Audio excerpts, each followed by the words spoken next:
Hi, my name is Mia. Welcome to Scrubs and Savings. I'm a 21-year-old nursing student documenting my financial journey here on YouTube. And today I'm going to give you guys some life updates and do a little bit of a budget check-in in the middle of the month. So for those of you that don't know me, I went to the Philippines for 3 weeks and then I got back home on January 2nd. And I was so excited to do my financial reset for 2025 that I immediately filmed that video instead of giving myself a little bit of rest to recover from a whole bunch of travel. And the next day I started feeling sick and I was sick for a week, which sucked because I did start school on Monday. So even when I was sick, I was still doing schoolwork, which is not the ideal situation to be in. So I wasn't able to film a video for last Sunday, but I needed to recover. So now I'm back and I received my preceptorship placement for my senior year because I am graduating in April. So I was placed on night shift, which means that I will be doing my preceptorship from 7 p.m. to 7:30 a.m., all while balancing my schoolwork and my other work. So I will have to decrease my hours. It's just going to require a lot of lifestyle adjustment and changing my personal expectations for how I'm going to do in school, how much activity and exercise and rest I'm going to be getting, and how often I'm uploading on YouTube because my school and my work does come before this. So that's a major life update, and obviously I will be keeping you guys updated because that is the personal finance, and you will definitely see why. So now we are going to quickly go over my December income and expenses. If you want to know how well I did on my 2024 financial goals and what my net worth was at the end of 2024, make sure to check out my 2025 financial reset video. So in December, I made $936.61, $510.98 being from my doctor's office job, $204.41 being from my hospital job, $140 from allowance, 48 cents from cash back, $14.22 from interest, $1 from playing cards, and $65.52 from gifts. I just wanted to shout out Michael S., who sent me $50 through Buy Me a Coffee specifically to treat myself and get my nails done, which I will show you guys what I did with that money once I go over my expenses. But thank you so much, Michael, for sending that money because it allowed me to give myself permission to spend while I was on that trip. So for my expenses, I spent $663.73 in December, $18.37 being on eating out. I got Chipotle with my mom and I just treated her to that. And then I spent $14.99 on my gym membership.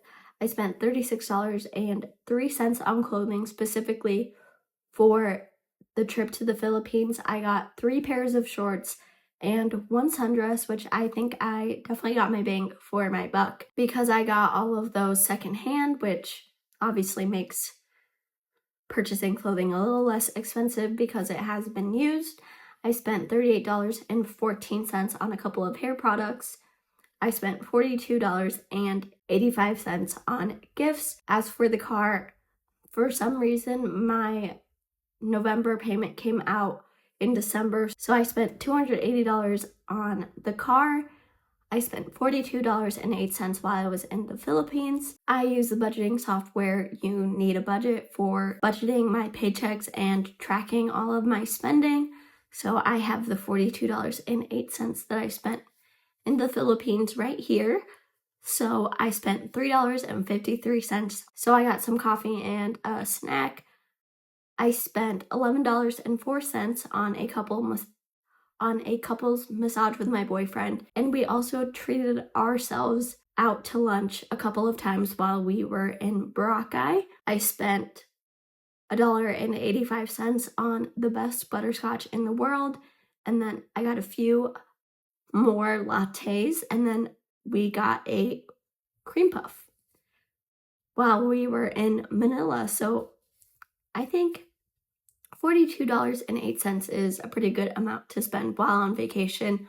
Obviously, my parents spent most of the money while we were there. This is just on things that were extra that they should not be paying for anyway. And then I spent $2.99 on my iCloud subscription, $152.21 on giving, $36.07 on hobbies. And then we're going to do a quick check-in on how January's going, which has been really interesting because I obviously haven't been working for the past few weeks, and I am an hourly worker, so if I don't work, I don't get any pay. So luckily, from using YNAB, I have been a month ahead on my expenses, so everything that I got paid in November and December covered everything that I need to pay for in January. But for my January income so far, I have made $605.93, 17 cents being from cashback, $149.86 from my hospital job, 6 cents from extra change that I found, $15.83 from my Ally high yield savings account, $140 from allowance from my parents, and $300 from cash gifts from my family. I received $250 from my very generous uncle, and then I also received $50 from my boyfriend's parents. And lastly, I was reconciling all of my account balances from my actual bank accounts onto YNAB, which basically means that I am making sure that my YNAB balances for my bank accounts match what's actually in my bank account. So I found an extra penny in one of my credit union accounts, so I just reconcile that balance, and then we will go to the spending breakdown. So even though this is supposed to be a low spend month, I have spent $540.05 in January so far. I have spent $218.33 on Christmas. So I spent $130.92 on hiking boots for my boyfriend. I did purchase these exact boots in November, but they never came in and I was never charged. And unfortunately, because I wasn't able to get that discount that I bought it for with Black Friday, I had to spend $130.92 once I got back from the Philippines, which kind of sucks, but that was the situation that I was given. And then I owed my parents $87.41 for the money that I gave to my family's Christmas party. And then I spent my normal $152.21 on giving. And then I finally paid for my YNAB subscription. So I do have a referral link now.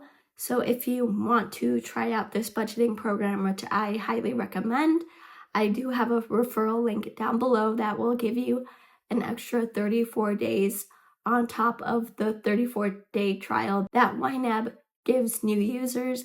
And in return, it'll give me an extra free month of YNAB, which would be really cool for the both of us. And then this is where I broke my low spend. But since I am going to be shifting to nights, I do need a very good sleep routine because I will have to sleep through the day. And I do have blackout curtains, but I decided with the $50 that my boyfriend's parents gave to me, I decided to purchase a highly rated sleep mask and these really high quality earplugs to help me sleep during the day, especially because I don't live alone. I live with my family and I have 2 little yappy white dogs that like to bark during the day. And I want to ensure that I give myself as much good quality sleep that I possibly can because it is going to be a hard adjustment flipping my bodies from days to nights. And then I spent $9.99 on my CapCut Pro subscription. And then lastly, I spent $2.94 to get some coffee at the airport. So even though I broke my low spend month, I still feel fine about it. I did use gift money and I find that purchasing those items are necessary for me to get quality sleep because I will have to be sleeping during the days when I work nights. And lastly, I have $149.86 to budget from my hospital job. So I am currently in my January budget. I have funded everything from January, including my savings and my investments to my Roth IRA. So now we are going to fund February. So if I click on the number 2 here, it shows me my fixed expenses for the month, and I only have to fund the rest of my YNAB subscription, which is $5.16.